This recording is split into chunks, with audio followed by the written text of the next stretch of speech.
Assalamu alaikum, hurmatlı Müslüman bir tuğanlar. Biz muna kitaptan sabagыбызды başlaganбыз. Бұл ошол жанагы tasavvuf туурасында, сопучулук туурасында болчу дагы. Бұл kitapты жазган имам Сухраварди биринчи kitapты ошол сопулардын же болбосо тарикат элинин акыйдасына байлаган экен.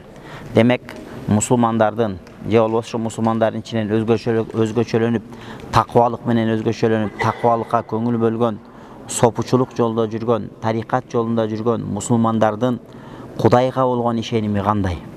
Демек, биз жалпы musulmandардын өзүбүз билебиз, намазды окуп жүрөбүз, чала бала молдолордон акыйдаларды укканбыз, үйрөнгөнбүз.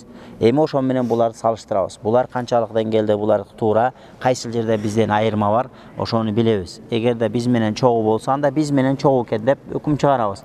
Эгерде бизге айырмаланган жери болгон болчу болсо, анда ошого жараша кыскасы таанышабыз да. Анткени эмнеге дегенде бизде ошондой тааныбасты, сыйлабас деген маселе бар. Көпчүлүк учурда баягы бирөөлөр аркылуу ар кандай пикирди угуп алып эле туура эмес бир көз карашта жүргөн учурларыбыз болуп калат. Же жөндөн жөн жок эле чочуй берген учурлар болуп калат. Ошондуктан ар бир нерсени ичинен тааныганда, анан ошого сен өзүңдүн инсан катары жеке бир бааңды берип, анан ошого жараша жыйынтык чыгарасың. Анткени Алла Таала адам баласын ошондой кылып жараткан, адам баласына акыл берген. Бул акыл, бул чоң бир, күчтүү бир курал. Азыр кезде кээ бир туугандар айтат, акылыңды иштетпе. Куран хадис турганда акылды иштетпеш керек деген сыяктуу сөз айтылат да. Бул туура эмес сөз. Куран хадисти түшүнүш үчүн акыл негизги курал болот. Канчалык деңгээлде адамдын акылы күчтүү болсо, ошончолук Куран хадисти күчтүү түшүнөт.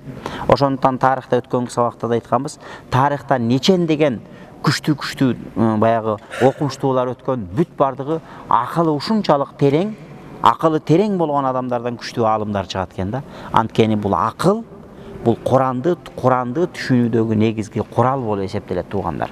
Ошондуктан Куран турганда акылыңды иштетпе, акылыңды иштеткен болбойт, хадис турганда акылыңды иштетпе деген сөздүн бардыгы бул акыйкатка такашпаган бир жахилдиктен, билимсиздиктен айтылып калган сөз дагы. Тилекке каршы ушундай сөздөр элдин арасында таркалып жайылып кеткен да. Демек, бул жерде бүгүнкү темада мындай дейт: ошол сопучулук жолдо жүргөндөрдүн, тарикат жолунда жүргөн мусулман бир туугандардын акыйдасы, көз карашы, ишеними мына акыркы 4 сааттан бери ошол туурасында бүт элекпиз. Анткени акыйданы баштан этек сыдырып айтып келатат бул жакта. Бүгүнкү сабакта мындай дейт: ажмау ala anna Allah subhanahu wa ta'ala khaliqun li af'ali ibadihi. Бул сопучулук жолдо жүргөндөр, тарикат жолун тутунгандар бардыгы бир ооздон ушундай жыйынтыкка келген. Алла Таала пендени дагы, пенделердин кылган ишин дагы жаратат деп жыйынтыкка токтолгон.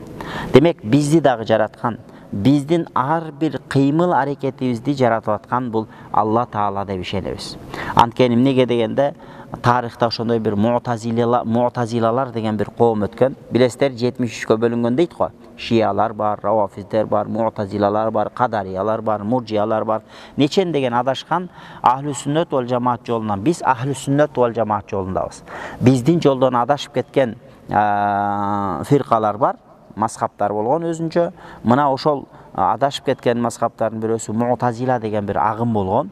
Ошол муътазилалардын көз карашында пенде өзүнүн ишин өзү жарата алат. Кудай жаратпайт, пенде жаратат деген бир туура эмес, бир Кудайга шерик кошкон бир мааниде бир сөз айтылган. Бул чоң адашуу болуп эсептелет да. Ошондуктан бул жерде айтып атат: жок, биздин акыйдабыз андай эмес. Биздин акыйдабыз Алла бизди дагы, биздин жасаган ар бир жасап аткан ишибизди Алла жаратат деп ишенебиз дейт. Кама анна халикун ли а'малихим. Кама кала Таала: А'удhu billahi mineşşeytanirracim. Vallahu halaqakum ve ma ta'malun. Allah Taala силерди жана силердин кылган иш аракеттериңерди жаратты деп Соффат сүрөсүнүн 96-аятында айтты дейт. Демек, бизди да жараткан Алла деп ишенебиз. Жана биздин ар бир кыймылып аткан кыймыл аракетибиз, сүйлөгөн сөзүбүздүн бардыгы Аллахтын жаратуусу менен болот. Демек, пендеден жаратуу, Алладан жаратуу, пендеден кесип деп айтылат да, урматтуу мусулмандар. Алла жаратат. пенде кесіп қылады. Кесіп дегендің мағынасы ошол пенде bir ишти кылууга бир аз далалат кылат дагы Аллах Таала ошол нерсени жаратат дейт. Эгерде Аллах жаратпаса, пенде миң жерде далалат кылса деле ал нерсе ишке ашпай калат деген маанада. Кыскасы, бул жерде акыйдага тереңдеп киргенде түшүнбөсө бир аз сиздер үчүн татаалыраак болушу мүмкүн. Негизгиси Алла бизди дагы, биздин сүйлөгөн сөзүбүздү дагы, колубуздун кыймыл аракетин дагы, ар бир бизди, биздин ар бир жасаган ишибизди Алла жаратат деп ишенебиз. Андан кийинки ишеним ва аннал халqa kulluhum yamutuna bi ajalihim. Жана дагы биздин ишенимде ошондой, бүтүндөй махлуктар ар киминин өзүнүн ажалы жеткенде өлөт. Эч ким ажалынан мурун өлбөйт. Демек ажал деген нерсе бар. Ажал деген өзү убакыт деген сөз да. Ал эми шариаттагы мааниси ажал дегендин ар кимдин өзүнө өмүр жашоосунда коюлган, качан бул жашоодогу өмүр күнү бүтө турган бир чекти бул ажал деп атабыз да. Демек ажал деген сөздүн өзүнүн мааниси убакыт деген эле мааниси, сөзмө-сөз котормосу. Бирок шариаттагы мааниси ар бир адамга берилген, Аллах берген 60 жылбы, 70 жылбы, 80 жылбы, 100 жылбы, ошол ар кимдин өмүр тагдыры буйруган, канча ушул дүйнөдө жашайт деп Кудайым бешенесин жазган болчу болсо, ошол ажал болду. Демек, ар бир өлгөн адам өзүнүн ажалы менен өлөт. Ажалы жетпестен туруп өлбөйт. Ал мага десе ит куш жеп кетеби, мага десе авариядан өлөбү, мага десе өрттөн өлөбү, ажалынан бежал кетти деп айтылбайт.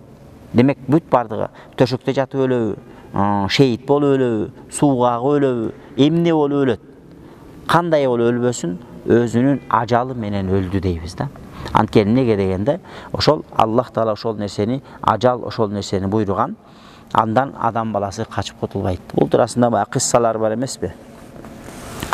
Бир кыссада ошондой дейт да, Азрати Азраил алейхиссалам, бул кыссада Азраил алейхиссалам бул Малакул Маут деп келет.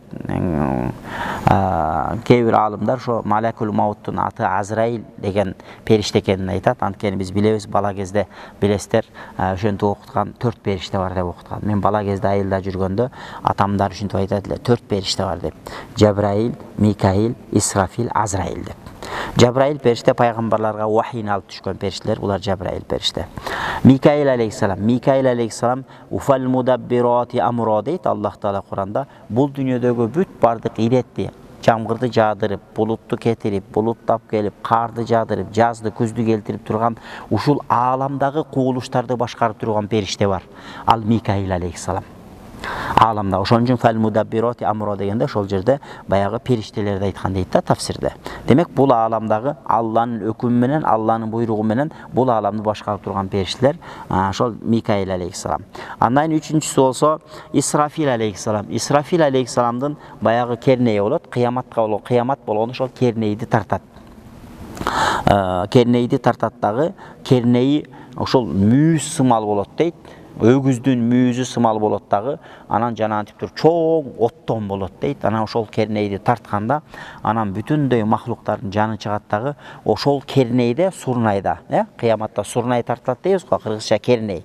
Ошол керней тартылганда ошол суурда, Исрафил алейхиссалам тарткан суурда, суур ошол мүйүз сымал болот экен дагы, ошол жерде жер бетинде канча адам баласы жаралган болсо ошончо тешик болот дейт экен да. Демек адамдардан чыккан рух ошол тешикке барып өзүнүн местасы болот экен, ар бир рухтун ошол жерге барып жайгашат экен. Кийин кайра кыяматта экинчи жолу сурнай тартканда ошол жерден чыгып келип денесине кирип, анан кайрадан жаралып турабыз. Ошон үчүн биз баягы ыймандагы 7 нерсеге ыйман келтирүү дегенде акыркысы ошол вал баъси ба'дал маут, өлгөндөн кийинки кайра тирилүүгө ишенүү биздин мойнубуздагы бир парздын бирөөсү болуп эсептелет. Кимде ким өлгөндөн кийин кайра тирилүүгө ишенбей турган болчу болсо, анда бул адамдын ыйманы кемтик болуп калат, ыйманында жарака болуп калат, салака болуп калат да. Ошондуктан өлгөндөн кийин кайра тирилүүгө хак деп ишенебиз. Демек үчүнчү периште бул демек Исрафил алейхиссалам кыямат болгондо кернейди тартат. Кернейди тартканда куллу шайун халикун илля важха дейт. Жер бетиндеги бүтүндөй махлуктар өлүп жок болот. Бир гана Алланын ыраазылыгы үчүн жашалган амалдар дейт Имам Бухари тафсирлегенде бул аятты, Алланын ыраазылыгы үчүн жасалган амалдар жок болбойт дейт. Жана дагы Алла Таала кээ бир өзгөчөлөп койгон бейиштеги хурул айндар, бейиштеги кылмандар, жанадагы бейиштин жана тозоктогу периштелер булар өлбөйт дейт да. Андан башка бүтүндөй Алла Таала өлөт деп жан чыгат деп өкүм берген бүтүндөй периштелердин бардыгы өлөт дагы. Кийин кайра экинчи сурнайды тартат Исрафил алейхиссалам. Эки сурнайдын арасын арбауна сана деген хадисте 40 жыл деген да. 40 жылдан экинчи сурнай тартылганда адамдар ушу жерден кадимкидей өсүп чыгып, анан кийин бүт бардыгы баягы энеден туулма жылаңач болуп, анан махшар аянтына жөнөйбүз. Анан ошондо ишенебиз, таң калып пайгамбарыбыз айткан: "Я Расулалла" деген, "Кантип мындай болсун" деген. Аял эркек бири-биринен бири уялбайбы дегенде, ал учурда бири-бирин карап, бири-биринен уяла турган абал болбойт деген да. Анан ошол жерде махшар аянтына топтолобуз. Хашр деген өзү жам деген мааниде, топтоо деген мааниде да. Махшар аянтына кыяматта бүтүндөй адамзаты топтоло турган аянт болот. Ал жерде хадистерде келгендей жанагы 120 сап болот экен. 120 сап үммөттөр, бүт адам атадан баштап акыр заманда келген үммөткелер бүт бары топтолот, 120 сап болот экен. Ошонун 80 сабы биздин пайгамбарыбыз Мухаммад Мустафа саллаллаху алейхи вассалам үммөтү болот деген да. Ошон үчүн баягы силер үйлөнгүлө, көбөйгүлө, мен кыяматта үммөтүмдүн көбү менен сыймыктанам деген ошол. Демек, экинчи, үчүнчү периште ошол Исрафил алейхиссалам, төртүнчү периште бул Азраил алейхиссалам. Же болбосо арабча Малакул Маут деп, көп китептерде Малакул Маут деп келет. Ибн Жамаа деген Шафи мазхабында чоң аалым өткөн. Ошол аалым айткан, ошол Малакул Маутту аалымдар Азраил деген периште бар деп атаган дейт. Демек ошол Азраил алейхиссалам бул жан алгыч периште. Кыскасы ушундай болот. Азраил алейхиссаламга Сулайман пайгамбардын учурунда бир окуя болот экен. Бул кысса да эми. Анан Азраил алейхиссалам менен Сулайман пайгамбар жолукканда бирөө Сулайман алейхиссаламдын мажилисинде отурат экен да. Анан Сулайман алейхиссалам ушу Палестина тарапта болгон да, азыркы Сирия, Палестина тарапта болгон. Жанагы периште баягы адамды көрүп таң калып карайт экен, өтүп кетет экен да. Анан Сулайман алейхиссалам сурайт экен: "Я Азраил" дейт экен. "Эмнеге сен мынча таңыркадың" десе, "Мен бул адамдын жанын баланча убакытта Индияда баланча деген жерде алышым керек эле. Бул биякта жүрөт го" деп таң калат экен да. Анан окуя болот, ортодон неметет дагы, Сулайман алейхиссаламдан баягы адам суранат дагы, мен ошол жака жеткиз дейт дагы. Сулайман алейхиссалам жанагындай жанагынтип куштар баш ийген, жиндер баш ийген, жиндерди кызмат кылдырган, жанагынтип анан шамал менен учкан. Анан Сулайман алейхиссалам шамал менен учуруп туруп баягы кишини ошол жанагы Алла Тааладан өкүм келген ошол Индиянын баланча деген жеринде жанын аласың деген ошол жерге жеткирип койгон болот дагы. Анан Азраил алейхиссалам ошол жерде баягы кишинин жанын алат да. Демек бул деген сөз, ажал тагдыр каерден буйруса эч ким качып кутулбайт. Ажалдан эч кимиз качып кутула албайбыз. Асман жер Алланыкы. Асмандын ичи да, асмандын тышы да Алланыкы. Асмандын сыртына чыгып кете албайбыз. Асмандын ичинен деле ушул атмосферадан нары көздөй чыга албайсың. Нары көздөй чыксаң эле соодан бүттү өлөсүң, тоңуп каласың, аба жетпей. Демек, Алланын ошон үчүн жана хадисте келгендей, эгерде менден башка кудайым бар десең, анда менин асман жеримен чыгып кет да билгениңди жасай бер деген хадис кутси бар да. Бул деген сөз өтө бир катуу айтылган сөз да. Демек, биз Аллага баш ийбей коюуга аргабыз жок. Эч кандай чарабыз жок. Аллага баш ийип жашашка биз милдеттүүбүз. Ошондон шарият бизден садыктыкты талап кылат. Шариятта садык деген, сыдык деген нерсе бар. Абу-Бакр Сыддык ошон үчүн сыдык болгон. Сыдык деген эмне десе, чынчылдык. Кандай чынчылдуулук десе, күйөөсү аялына кандай ишенимдүү болсо, биз дагы пайгамбарга, Аллахка, динде ошондой ишенимдүү болушубуз керек. Кээде бирөөлөр келип туруп бир байлыгы бар, же бийлиги бар бирөөлөр келип туруп бир нерсени сүйлөп койсо, кошомат кылып бербешибиз керек. Динибизди сатып бербешибиз керек.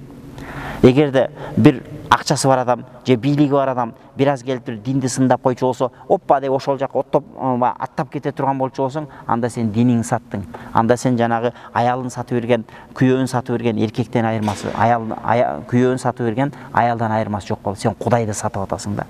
Ошондуктан шариятта чыныгы мусулмандык сыпаты анын чынчылдыгында. Чынчылдыгы эмнеде? Кудайды, пайгамбарды, динди, шариятты эч качан эч бир учурда сатпашыбыз керек. Ошондой деңгээлге жете алдыкпы? Анда биз ыйманыбыз толук. Мен ушул жерде көп айткам. Ушул мындан бери 10 чакты жыл мурун бир жерге барып калдык. Намаз окудук, 5 болду. Куда сөйөк болуп барып калдык да, Куран окутуп бир туугандар каза болуп, кудалар. Анан барып калсак, ушундай киши 20-30 kişi namaz okuduk. Бүт бары мен имам болып намаз оқып, менің арқамда намаз оқыды. Анан келіп он дастарханға отырдық, чоң үйгө, залға. 10-15-20 киши бар.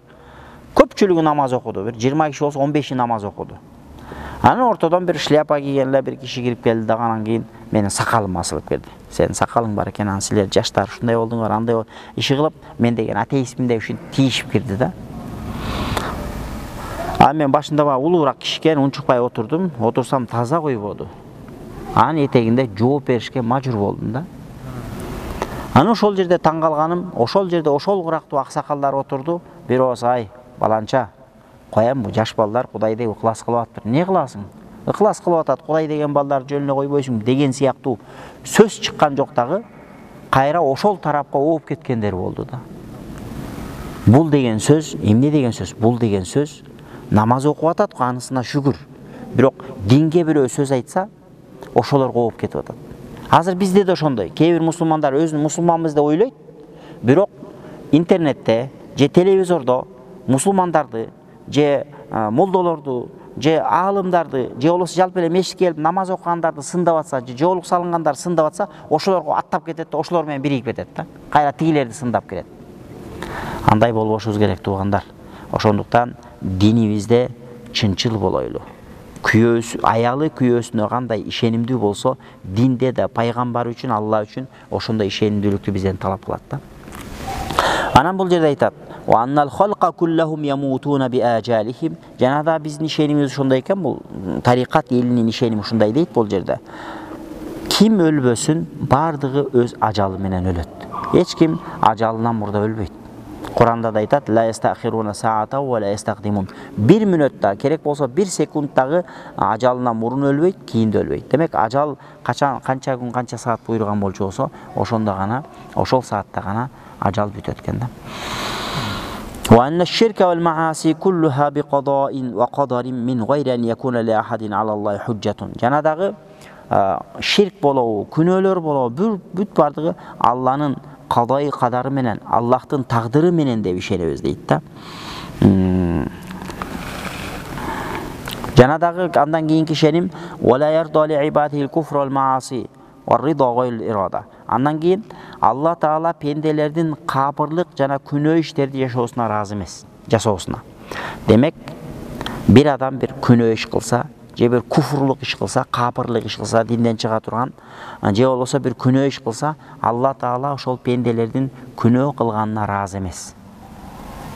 Бирок Аллахтын каалоосу менен болот. Бул аламдагы жакшы амалдагы, жаман амалдагы Аллахтын каалоосу менен болот. Анткени Аллах күнөөнүн болушун каалабаса, жер бетинде күнөө токтоп калат. Жер бетинде билесиздерби, сооп амалга караганда күнөөлөр ушунчалык көп. Азыр эле мына биз ушул жерде 15-20 мүнөт отуруп, 15-20 мүнөттө дүйнөдө канчалаган адамдарды зулумдук менен зордуктап атат. Канчалаган адамдарды зулумдук менен атып салып атат. Канчалаган адамдарды өлтүрүп салып атат. Канчалаган адамдар зулумдук кылып атат. Канчалаган адамдар арак ичип атат. Канчалаган адамдар киши өлтүрүп атат. Канчалаган адамдар зына кылып атат. Бирок ошол күнөө кылгандардын арасына салыштырмалуу сооп амал кылгандар аз эле. Бул кара өгүз болсо, бир бармак басым жерде ак түгү болсо ошондой эле болуп калабыз. Алла жолунда бул сооп амал кылгандар өтө аз да.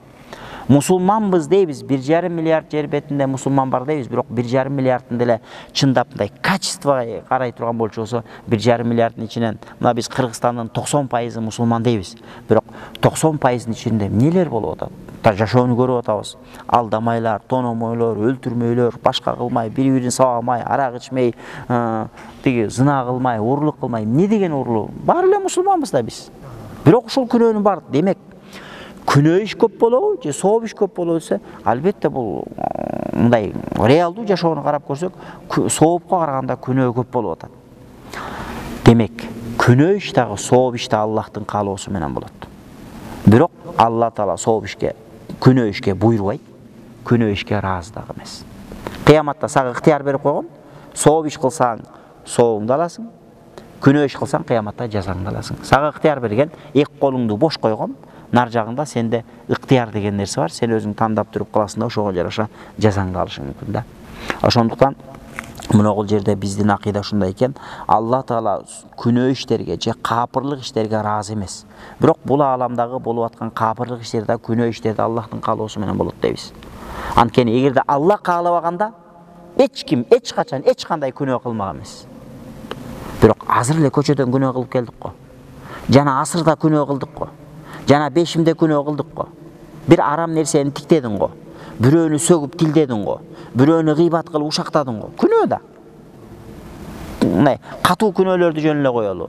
Майда чүйдө күнөөлөр толтур. Ошон үчүн 5 убакыт намаз, бешимдеги намаз, асырдагы намаз, бешимдейин асырга жерки аралыктагы кетирген кичине күнөөлөрүңдү жуат.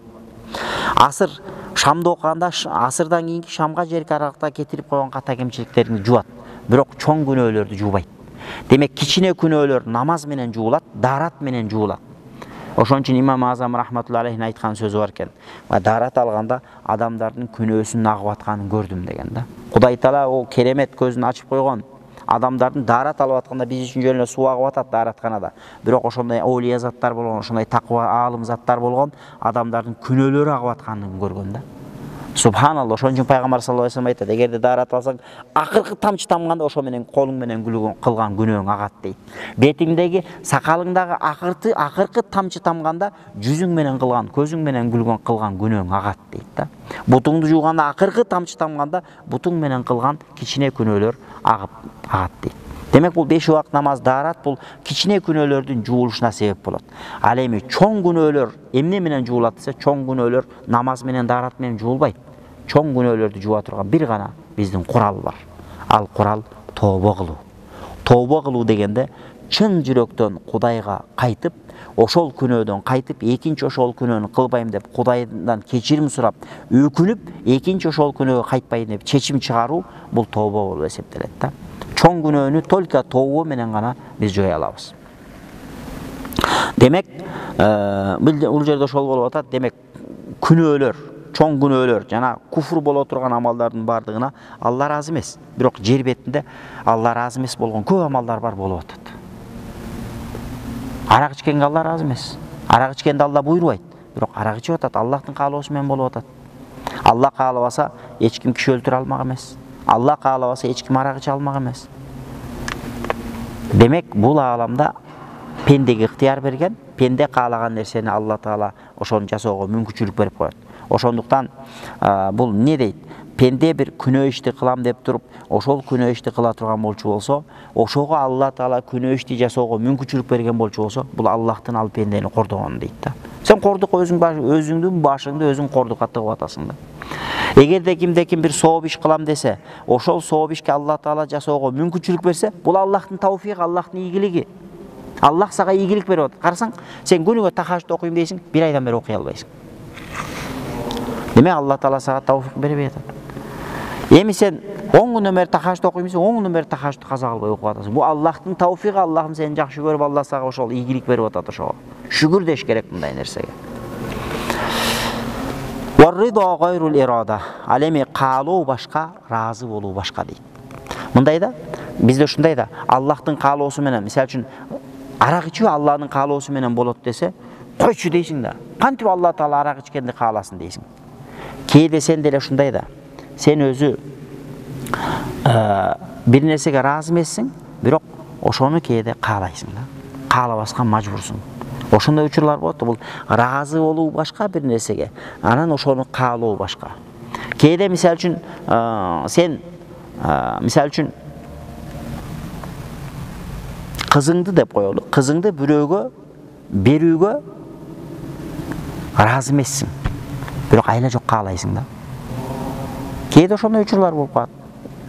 Же болбосо балаңды тетиги кызды алып бергенге разы эмессиң, бирок айла жок каалашка мажбурсуң. Анткени кээ бир учурда сен мажбур болуп калган учур болот. Турмушта ар кандай кырдаал болот, ар кандай ситуация болот да.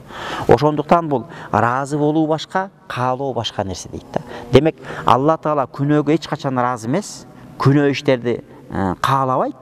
Күнөө ишке эч качан разы эмес, бирок кээде күнөө ишти каалайт, кээде сооп ишти каалайт. Демек, ааламда каалаган гана нерсе болот. Сенден сооп ишти кааласа, ошол сооп ишти кыласың. Эгерде сенден бир күнөө ишти Аллах Таала кылышыңды каалабаса, сен өмүр бою кыла албайсың. Мына 5 жылдан бери, 6 жылдан бери кээ бир күнөөнү кылам деп жүрөсүң, бирок кыла албай атасың. Эмнеге? Сен каалаган менен Алла каалаган жок. Seni менен Алланын каалоосу төп келгенде ошол нерсе ишке ашат. Алланын каалоосу келбесе, сен 1000 кааласаң, 10 жыл кааласаң, өмүр бою кааласаң да ошол күнөөнү кыла албайсың. Анткени Алла каалабаган нерсе болбойт. Ал эми жер бетинде кайсы күнөө болуп атабы? Демек Алла каалагандык үчүн болуп атат. Бирок Аллах Таалага ыраазы эмес, ага буйрубайт, аны жакшы көрбөйт. Имам Азам рахматуллахи алейхи ошентип айткан. Мына бул жерде ошол нерсени айтып атат. Ва ярауна салата халфа кулли баррин ва фажирин. Жанадагы бул тарикат жолунда жүргөн, сопулук жолунда жүргөн, таквалык жолдо жүргөн мусулмандар ишениминде булар таква адамдын дагы, күнөөкөр адамдын дагы аркасында намаз окуса дурус деп билет. Биздин акыйдабыз ошондой туугандар. Биздин акыйда боюнча ахлу сүннат вал жамаат, матуриди, ашари акыйдасында тең таква адамдын аркасында туруп намаз окусаң албетте жакшы. Бирок бир күнөөкөр адамдын аркасында туруп намаз окуса жайызбы десе жайыз. Намазың дурус. Бирок таква адамдын аркасында туруп окусаң согу көбүрөөк болот. Бул неге муну айтып атат?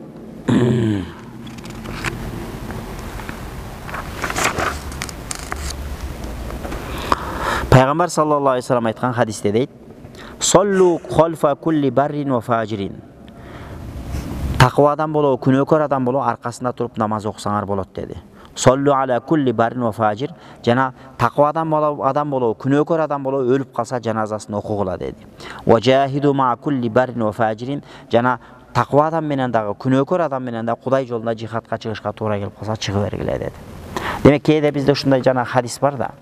La ya'kul ta'amaka illa taqi. Senin тамагыңды жебесин, бир гана таквалар жесин деген пайгамбар саллаллаху алейхи ва саллям хадиси бар. Демек, сен үйүңө тамакка чакырып тамак берсең бирөөлөргө, Кудайдан корккон таква деген адамдарга тамак берсең согу көп болот. Бирок бир адам мусулман, тамеки чегет, арак ичип коет анча-мынча, бирок өзү мусулманмын дейт. Ал адамга соопчулук деп тамак берсең өтөбү десе, өтөт. Соопчулук кылдың эсепте болот. Бирок таква адамга бергениңдин согу көбүрөөк деген мааниде да. Бул жерде да ошондой. Анткени неге дегенде, ошондой бир көз караштар бар да. Күнөө кылды, ал адамдын аркасында намаз окуган болбойт деген көз караштар бар. Жок, бизде андай эмес. Бизде ахлу сүннат вал жамаат акыйдабызда бардыгыбыз күнөөкөрбүз. Күнөөкөр эмес эч ким жок. Демек, таква адамдын аркасында намаз окусак жакшы болот, бирок күнөөкөр адам болсо деле анын аркасында намаз окуса, намаз мойнундан сакыт болуп, намаздан кутулабы десе, ооба, албетте намаз мойнундан кутулду. Бирок таква адамдын аркасында окуса жакшы болот деген сөз. Демек, бул хадистин өзүндө дейт, ушул хадисте. Пайгамбар саллаллаху алейхи ва саллям айтпадыбы? Күнөөкөр адам болобу, жакшы адам болобу, таква адам болобу, алардын аркасында намаз окуй берсеңер болот деген хадистин өзүндө далил туруп атат. Ала аннал аси лайса мин ахлил куфр вал куфран. Демек, күнөөкөр адамдар булар капыр болуп эсептелбейт дейт. Мисалы үчүн бир адам турмушта ошондой болгон да, тарыхта илгери. Халифалар болгон.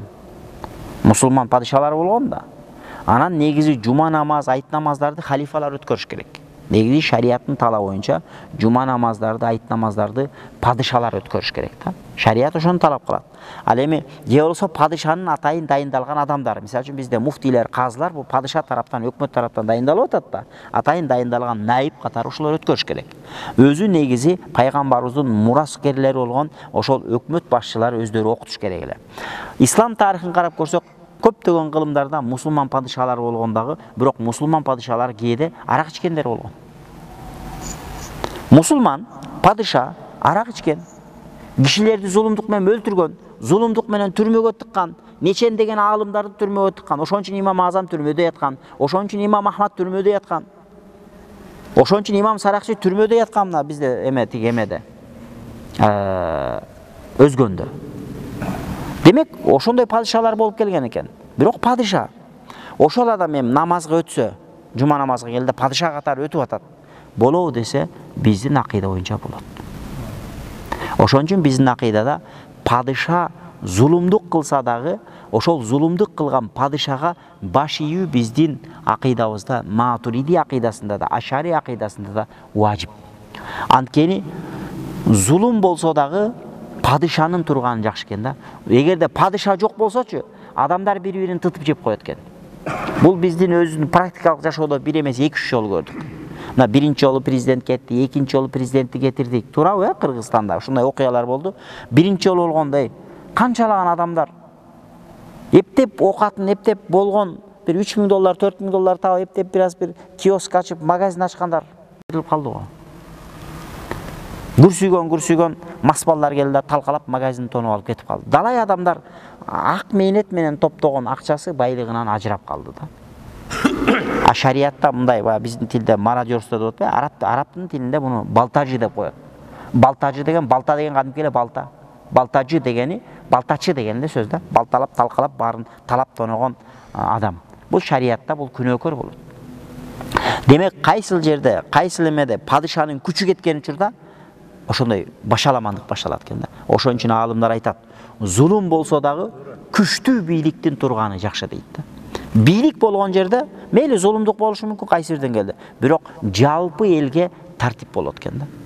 Ошондуктан биздин акыйдабыз боюнча жакшы адам болобу, күнөөкөр адам болобу, таква адам болобу, фасык адам болобу, ал адамга каза болсо намазын окуйбуз, жаназасын, ал адам кокус имамга өтүп калса, ал адамдын аркасында туруп намаз окуса жайызбы десе, намаз жайыз, биз моюнубуздагы парз милдетибизден кутулдук болуп ишенебиз. Мына бул биздин акыйдабыз мына ушундай болуш керек экен дейт да. Анан маселени дагы бир кайталап көрүңүз. Арабчасы. Пайгамбар саллаллаху алейхи вассалам хадисте айтып атат. Мейли азыр айтып коелу. Пайгамбар саллаллаху алейхи вассалам хадисте айтып атат. Бул хадисте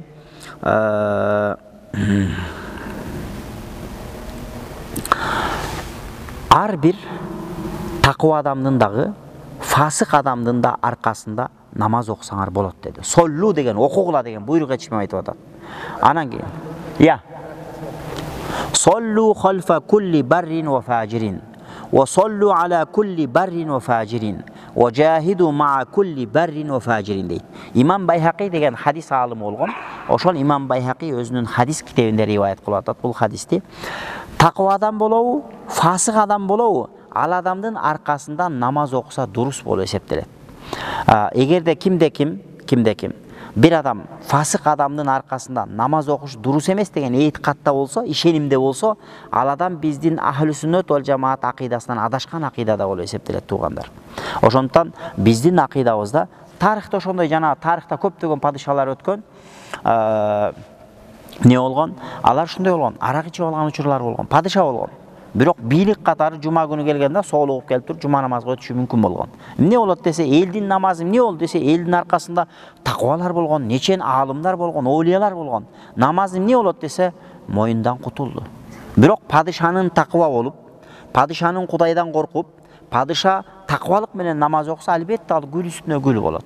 Бирок эгерде тигиндей болуп окуса, ал мусулман эмес. Ал мусулман эмес, ал капыр эмес, ал мусулман болуп эсептелет дейт да. Демек мындай дейт. Фихи ушул хадистин өзүндө дилалатун далил болуп туруп атат. Ала аннал аси күнөөкөр адамдар, ошо күнөө кылган адамдар, лейса мин ахлил куфр, алар капыр эмес.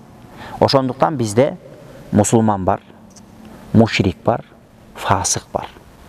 Мусулман адам, момун адам. Бул 5 убак намазды мути' деп коебуз. 5 убак намазын калтырбаган, 30 күндүк орозосун калтырбаган, Кудайдын өкүмдөрүн калтырбастан аткарган адамдар булар мути' болот. Экинчилер мушриктер. Булар жанагындай Аллага ширк кошуп, динге каршы иштерди кылганда, же болбосо мунафыктар. Үчүнчү ортодогу адамдар болот. Булар фасык. Фасык дегени өзүн мусулманмын деп эсептейт, бирок шариатты толугу менен аткара албайт. Мисалы үчүн мусулманмын деп эсептейт, 20 жылдан бери намаз окуй албай жүрөт. Бирок күнүгө кечинде жатарда тооба кылып, ла иляха иллаллах Мухаммаду расулун айтып жатат. Күнүгө кечинде тооба кылат, ey Алла, Кудайым өзүң кечир. Кечинде ятып алып бала чакама тынччылык берсең экен, ла иляха иллаллах Мухаммаду расулун айтып жатат күнүгө кечинде. Бирок 20 жылдан бери намаз окуй албай жатат. Анча-мынча кылт ettирип коет. Тамекиден болсо күнүгө бир пачканы чегет. Буну биз мусулман деп айтабызбы же капыр деп айтабыз десе, бул мусулман адам. Бирок намаз окубай жүргөндүгү үчүн, орозо тутпай жүргөндүгү үчүн бул күнөөкөр болуп эсептелет. Чоң күнөөкөр болуп эсептелет. Жөн эле күнөөкөр эмес. Мун үчүн тооба кылыш керек, Кудайдан коркуш керек. Ыйлап тооба кылганга татыктуу нерсе. Бирок капыр эмес. Эгерде биз намаз окубаган адам эле, орозо тутпаган адам эле капыр дей турган болсок, анда могул жерде 20 кишиден башка эч ким калбайт. Бүт баары капыр болот. Сенин атаң да капыр, апаң да капыр, чоң энең да капыр болгон, чоң атаң да капыр болгон, акаң да капыр, үкаң да капыр, бүт баары капыр болгон. Жок, андай эмес. Биздин акыйдабызда Матуриди жана Ашари акыйдасында күнөөкөр адамдар булар фасык деп. Мына бул жакта да азыр келет иншалла. Кененирээк айтып берет аны. Окуй берейли. Андан кийин демек ошондуктан биздин акыйда боюнча жакшы адам болобу, жаман адам болобу, такыба адам болобу, күнөөкөр адам болобу, кокус намазга өтүп калса эмне болот десе, намаз дурус болуп эсептелет. Намазды кайра аркасынан кайталап окуштун кереги жок. Эгерде ошо кырааты жайында болгон болчу. Андан кийин ولا يشهدون لأحد من أهل القبلة بالجنة لخير أتى به. Жана биздин акыйдабыз ушундай дейт. Bir adam bir сооп иш кылып койсо, "О болду, сен бейишке кире турган амал кылдың" деп айтпайбыз. Бизде азыр ушундай да. Бирөө мечит куруп койсо ушинтип акчалуу да, анан кошомат кылып баштайбыз. "О болду, сен бейишке кире турган амал кылдың." Эми туура Алла кабыл кылсын. Бирок эч кимге биз күбөлүк бербейбиз. Пайгамбар саллаллаху алейхи ва саллям кимге бейишке кирет деп күбөлүк берсе, ошол адамдарга күбөлүк беребиз. Башка эч бир адамга, ал алым болсун, ал олия болсун, ал тиги Кудай жолунда соопчулук жасаган миллиардер болсун, ага бул адам бейишке кирет деп айтпайбыз. Мага десе 100 мечит курсун. Кудай билет анын акыры эмне болуп өлөт. Кээ бир адамдар бар, өмүр бою арак ичип жүрүп, өлөрүнө 2 саат калганда тоба кылып жаннатка киргендер бар. Ошон үчүн арак ичкен мусулманды сен жекирбе. Тарыхта ошондой чоң-чоң олиялар өткөн, мас болуп темтеңдеп жүрүп, Алланын сөзүн жогору кылган үчүн Аллах Тааланы бүтүндөй адамзатынан жогору кылып койгон олиялар өткөн. Ошон үчүн кээ бир адамдар бар, тафсир жазган алымдар болгон, бирок өмүрүнүн этегинде адашып кеткен. Ошондуктан хидаят бул Алладан да. Сен илимиңе, сенин байлыгыңа, сенин кедейиңе же байыңа карабайт. Алла сени сүйсө, сен эң бактылуу адамсың. Сен кедей болсоң дагы, бирок сен эң бактылуу адамсың. Дүнүйө колуңда турса, мыжыгып турсаң дагы, бирок Аллах сени сүйбөсө, сен эң шордуу байкушсуң. Ошондуктан урматтуу мусулман бир туугандар, эч качан бирөө бир жакшылыкты кылса, ошол адамды бейишке кириш важип болду деп айтпайбыз. Жакшыны үмүт кылабыз. Ошон үчүн ошондой бизде эреже бар. Ла нузакки алаллахи ахадан. Аллахтын атынан эч кимге биз күбөлүк өтпөйбүз. Бул мындай, бул андай деп туруп. Биз сыртына карап гана, мына 5 убакыт намаздан калбайт, Кудайга шүгүр жакшы болуш керек дейбиз. Бирок ичин бир Аллага тапшырабыз. Анткени адамдын ичин бир Алла билет. Кээ бир мунафыктар болгон, 20 жыл багымдат намазды биринчи сапта окуган мунафыктар болгон. 20 жылдан бетин ачканда ыймансыз экендигин. 20 жыл мусулмандарда жашырып, ошол арам оюн ишке ашырыш үчүн мусулмандарды алдап жүргөндөр болгон. Ошондой экен. Кээде кээ бирөөлөрдүн максаты жаман болот экенде, бирок ошол максаты ишке ашыш үчүн 20 жыл элестет багымдатта биринчи сапта туруп окуган мунафыктар болгон. Ошондуктан бир адам бир сооптуу амалды кылса, о болду, сен бейишке киресиң, сага бейиш важип деп эч качан гарантия бербейбиз.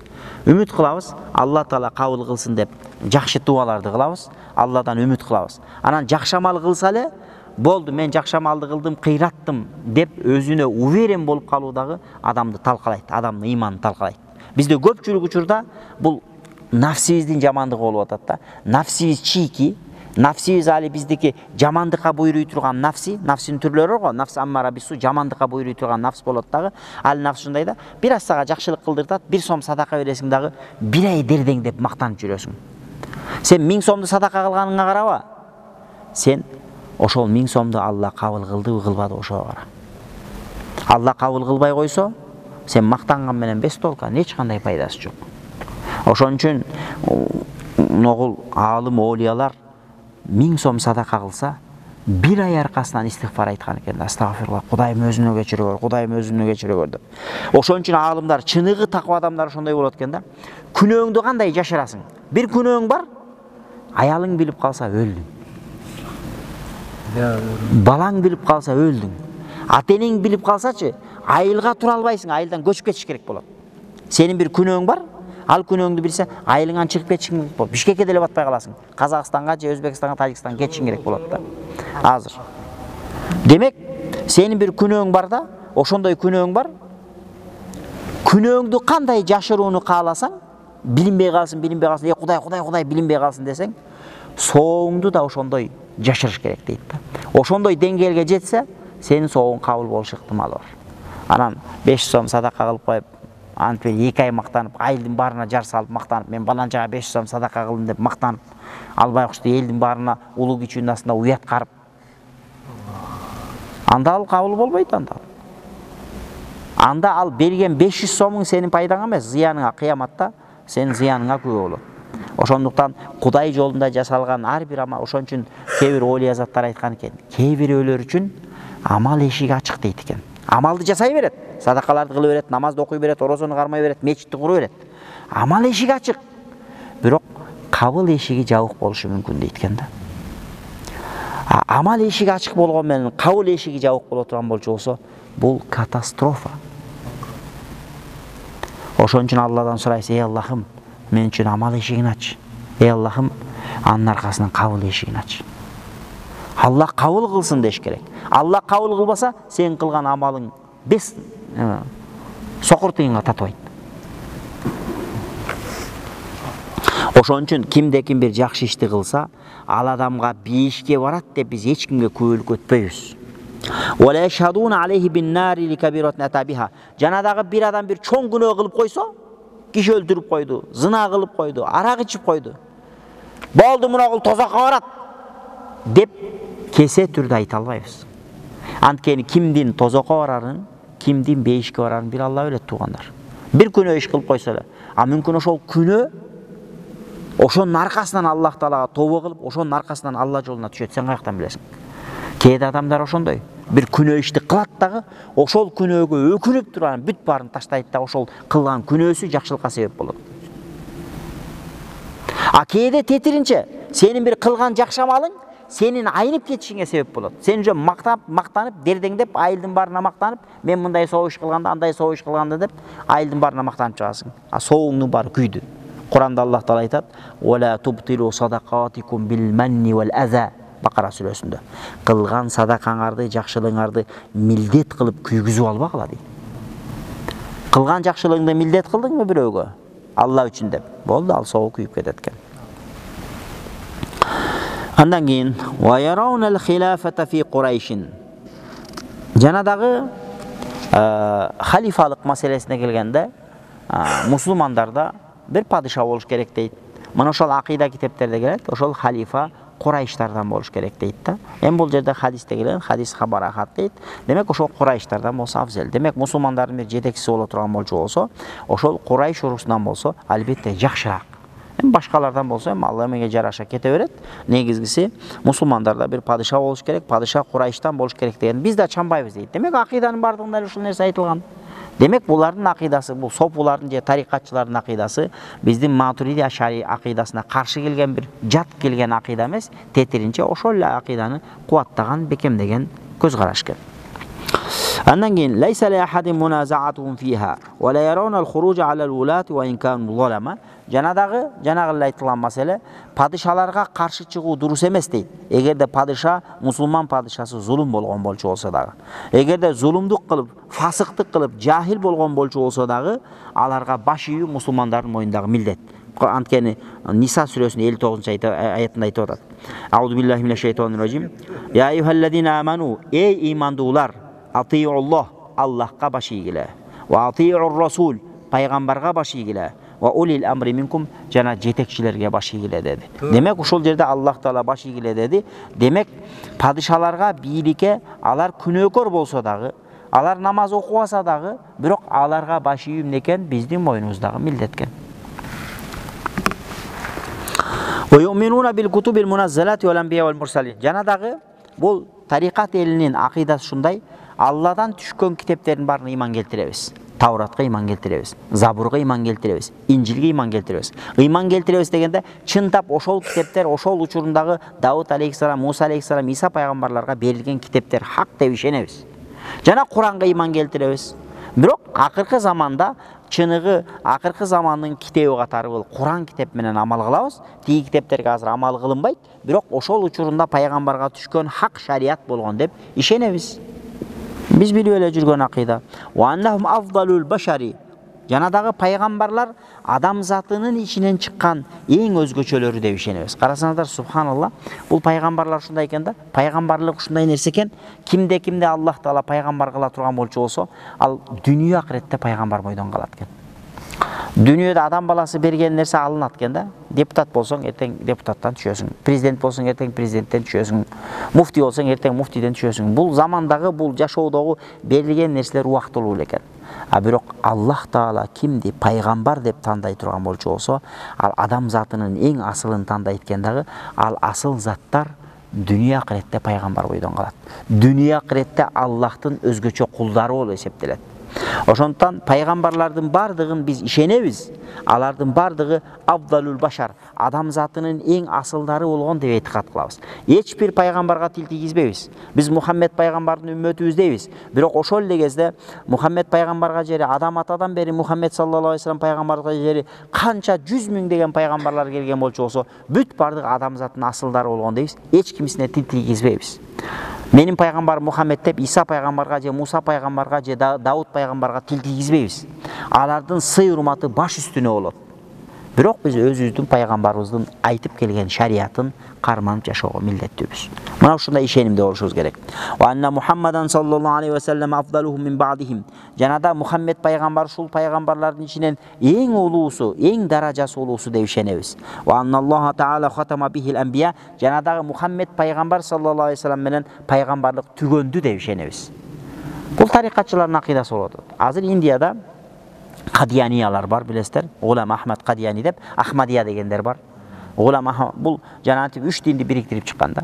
Мындайча караганда христиан, иудей, ислам динин бириктирип туруп ортодон бир дин чыгарып койгондой да. Анан алар ушундай, алардын ишениминде өздөрү мусулманбыз деп эсептешет дагы, алардын ишениминде Мухаммед пайгамбардан дагы ошо Гулам Ахмадды эң акыркы пайгамбар деп ишенишет. Бул адашуу. Ошон үчүн дүйнөдөгү мусулман аалымдары бул Ахмадилерге булар мусулман эмес деп өкүм берген. Алар дүйнөгө биз мусулманбыз деп жана Ахмад чай деген бизде сатылат го. Ошо Ахмад чай ошолордук экен да. Демек, дүйнө жүзүнө жар салып биз мусулманбыз десе дагы, шарияттын таразасы менен, шарияттын рамкасы менен карасак, алар мусулманчылыктан давно чыгып кеткен. Эмнеге дегенде алар эң акыркы пайгамбарыбыз Мухаммед саллаллаху алейхи ва саллям дебейт. Гулам Ахмад да акыркы пайгамбар дейт. Жада калса ашынгандар ушунчалык деңгээлде ашынып кеткен. Жанагы Пенджаб бар го, Пенджаб деген индийский кино илгери биз көп көрчүк эле. Пенджаб деп. Ошо Пенджабтын бир 100 километр аралыкта бир шаар бар экен. Ошол жерден болгонда Гулам Ахмад деп. Мына ошол жерде бул жашап өткөндө кийин ушунчалык деңгээлде болгон, өзүн кудайлыкка көтөргөн да. Башында пайгамбар болгон, кийин этегенде мен кудаймын деп да чыккан. Бирок тилекке каршы ушул нерсени, ушул ишенимдегилер азыр жашап атат. Ушул ишенимдегилерди азыр биздин кыргыз бир туугандарда ошол көз карашты көтөрүп жүргөн бир туугандарыбыз бар да. Мухаммед пайгамбарды акыркы пайгамбар деп ишенбейт. Алар ошо Гулам Ахмадды акыркы пайгамбар деп ишенет. А кимдеки Мухаммед пайгамбарды акыркы пайгамбар дебесе, ошол Гулам Ахмадды акыркы пайгамбар десе, ал адам аалымдардын айтымында ал адам уже мусулман эмес. Өзүн мусулманмын деп эсептесе дагы. Мына биздин акыйдабыз ошондой дейт. Бул сопулардын тарикат элинин акыйдасы мына ушул экен да. Демек, акыркы пайгамбар Мухаммад Мустафа саллаллаху алейхи ва саллям пайгамбарыбыздан башка пайгамбар келиши мүмкүн эмес. Тарыхта нечен деген пайгамбарлар чыккан экен, нечен деген имам Махдилер чыккан, башы кеткен экен да. Тарыхта ушундай экен да, баягы имам Махди чыгат деп койсо, далайлар чыккан экен, жинди адамдар, мусулман миллиарддаган мусулмандар бар экен, жиндилер да көп экен да ошончочу. Анан мусулман, анан бир күнү башына таш тиет даган келип, анан бир күн келип мен имам Махдимин деп чыгат экен. Тарыхтачы мусулман падышалары нечен деген имам Махдилердин башына алган экен да. Таргаскан экен да. Токто дейт, тыйыл дейт. Сен каяктагы мен айтып атасың дейт да. Сен имам Махди деген ал башка болот. Сен деген бир жөн эле бечарасың. Токтот десе болбойт. Анан этегинде жазага тарткан учурлар болгон да. Ошол сыяктуу нечен деген пайгамбарлар чыккан. Азыркы кезде да мына Борбордук мечитте бир-эки адамдар бар. Мен пайгамбармын, мага пайгамбарлык түштү деп, кичине мындай психикалык жактан жабыркап калган байкелер келет. Ештеңе дей албайсың аларга. Ооба, бар болду, байке барыңыз, биз иш кылалы деп. Жанды койбойт, келип алып сени ишендирип берейин дейт да, молдолор. Эми аларга эмне дейсиң, алар байкуштар өзү психически бузулуп аткан болчусу. Аң сезими айнып калганда. Sizge bir sıra vereyim de otan. Peki balıkçılarının nemesi demek baysız mı? Kalsın. Hazır o siz aytıratkan bu Kur'an-ı Kerim'de cüret Manas degen. Manas. Bu şürekini altı diskusiya olup atar. Buna gördünüz mü? Bu şürekin için Cenab-ı siz aytırtasınız.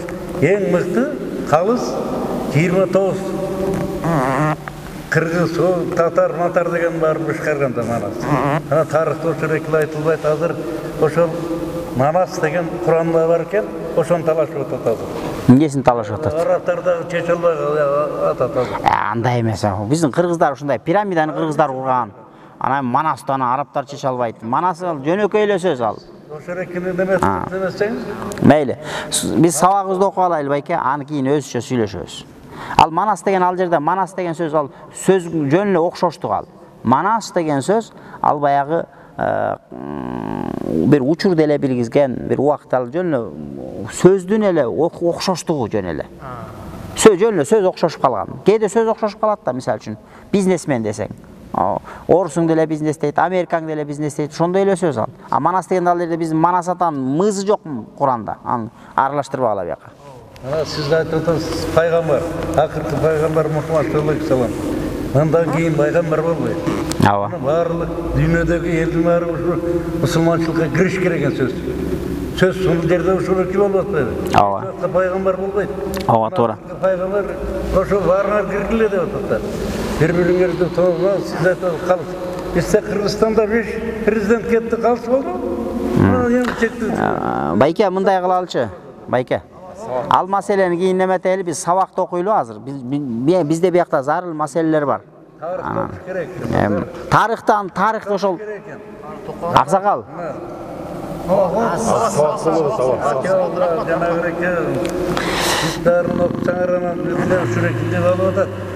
Туура, сиздин да сөзүңүздө жан бар аксакал.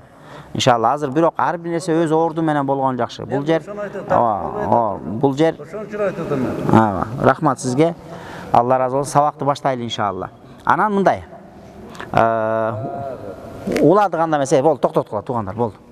Демек эң акыркы пайгамбар Мухаммад Мустафа саллаллаху алейхи ва саллям. Ва анна афдалал башар мин ба'дихи Абу Бакрин, сумма Умар, сумма Усман, сумма Али. Анан адамдардын эң абзели Мухаммед пайгамбардын үммөтүнүн ичинде эң биринчиси Абу Бакр Сыддык болуп эсептелет. Абу Бакр Сыддыктын жанагындай болгондо анын ыйманы, анын такыбалыгы ушунчалык күчтүү болгон. Ал адамдар мындай карасаң бир эле адам болот. Бардыгы бирдей эле бир эле адамбыз. Бардыгыбыз бир Аллага ишенебиз, бир пайгамбарга ишенебиз. Бирок адамдын мыйягындагы Кудайга болгон ыйманынын кубаты бирөөнүкү тоодой болот. Бирөөнүкү желдей болот. Даража болот да. Бу Абу Бакр Сыддыктык ошондой болгон. Абу Бакр Сыддыктын ыйманы ушунчалык күчтүү болгон. Ошон үчүн пайгамбарыбыздын үммөтүнүн ичинен Азирети Абу Бакр Сыддыктан өткөн кадырлуу адам жок. Пайгамбарыбыздын үммөтүнүн ичинен эң кадырлуу, эң даражасы улук бул Абу Бакр Сыддык болуп эсептелет. Андан кийин Азирети Умар, андан кийин Азирети Усман, андан кийин Азирети Али. Андан кийин ким турат десе, сумма тамамил ашара, кийин жана 5 менен сүйүнчүлөнгөн 10 сахаба. Демек биринчи Азирет Абу Бакр, Умар, Усман, Али, анан кийин 5 менен сүйүнчүлөнгөн 4-өө кетти, биякта калган 6-оосу даражасы ушундай менен кетет экен да, сахабалардын даражалары. Алладина шахида лахум Расулуллах саллаллаху алейхи ва саллям бил жанна, пайгамбарыбыз буларга 5ке кирет деп күбөлүк берген. Демек пайгамбарыбыз 5ке кирет деп 10 эле айткан эмес, мындан башка да 5ке кире тургандар көп. Пайгамбарыбыз күбөлүк берген. Азыр бирөө кирип келет 5ке кирет деген, Азирети Билалга айткан, мен сени көрдүм, 5те жүргөнүн көрдүм деген. Мунун баары эле ошо 5ке киресиң деген бул алдын ала сүйүнчү болгон. Демек бул 10 неге десе 10 бир мажлисте, бир отурушта айткан дейт да. Ошондон onu андан тышкары көптөгөн адамдар да айткан. Сен 5ке киресиң деген, мына 5те кире турган бирөө кирип келет деген да бир сахаба көлөчүн көтөрүп даратын алып кирип келген. Ушундай окуялар болгон. Суммал qarnul ladzi bu'isa fihi Rasulullah. Кийин ким десе, кийин ошо пайгамбарыбыз жөнөтүлгөн пайгамбар болгон учурдагы адамдар эң даражалуу, сахабалар. Кийин табииндер, таба табииндер, кийин алым уламалар, кийин адамдарга ким пайдалуу болсо ошолордун даражасы улук болот деп бул жерде ушул нерсени айтты. Бул жакта эми узарып кетет экен. Мүмкүн биринекин аксакал айткандай суроо жооп болсо суроо жооп кылалы да, калган эмки жумада окуйбуз иншалла.